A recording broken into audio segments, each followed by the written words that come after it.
আল্লাহ তাআলা ধন সম্পদ দিয়ে সমৃদ্ধশালী করে, তারা যাকাত দেয়। কি দেয়? আপনারা যাকাত দেন তো নাকি? দেখে তো মনে হচ্ছে সবাই ব্যবসায়ী, হ্যাঁ, চেহারা দেখে মনে হচ্ছে মাশাআল্লাহ অনেক সম্পদের মালিক। যাকাত দিতে হবে। আমরা যে যাকাত দেই এটা কি আমরা করুণা করি? বলেন তো না। যাকাত হচ্ছে গরিবের হক। ওয়াফি আমওয়ালিহিম হাক্কুন লিসাইলি ওয়াল মাহরুম।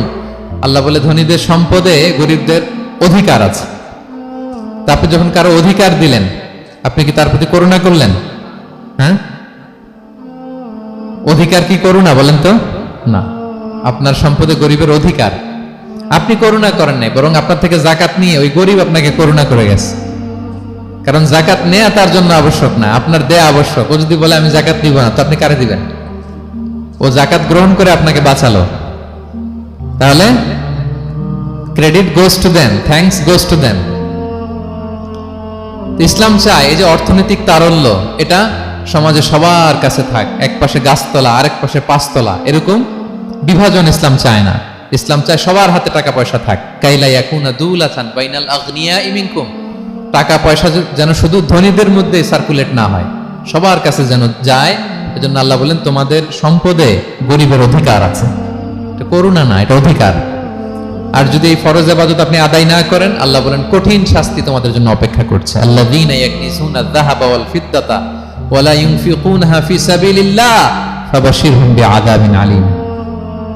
স্বর্ণ জমায়, রূপা জমায়, ব্যাংক ব্যালেন্স, যাকাত দেয় না, তাদের জন্য কঠিন আযাব। কঠিন আযাবের সুসংবাদ দিয়েছেন আল্লাহ।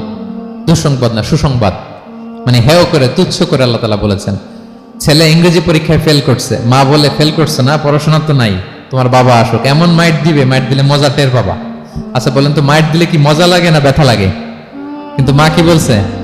মজা টের পাবা। মানে ওরে তুচ্ছ করে, তাচ্ছিল্য করে বলছে, মায়ের তীব্রতা বোঝানোর জন্য বলছে যে এমন মাইট দিবে, টের পাবা, দাঁড়াও, তোমার বাবা আসুক আজকে ঘরে।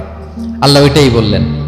এই সম্পদগুলোকে লোহার খুন্তি বানিয়ে জাহান্নামের আগুনে পোড়ানো হবে। 3 জায়গায় সাকা দেওয়া হবে। তুকুয়া বিহা জিবাহুম, কপালে, পাজরে, পিঠে। আর বলা হবে হাযা মা কানাস্তুম, এগুলো তুমি জমায় রাখছিলে, দাও নাই মানুষকে। Bank balance, FDR, fixed deposit, price bond, এটা সেটা দাও নাই তুমি। আর হাদিসে এসেছে সোজা আন আকরা, টেকো সাপ হবে, মোস্ট ভেনোমাস স্নেক। সাপের মাথায় কিন্তু চুল গজায়, জানেন? সাপের মাথায় পশম আছে, কিন্তু যেই সাপের যেটা বেশি বিষাক্ত, এটার মাথায় পশমও থাকে না বিষের কারণে।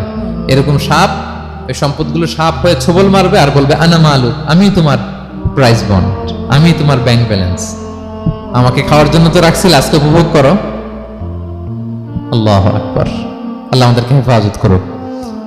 সো যাদের সম্পদ আছে আমরা যেন যাকাত দেই, হিসেব করে করে যেন দেই।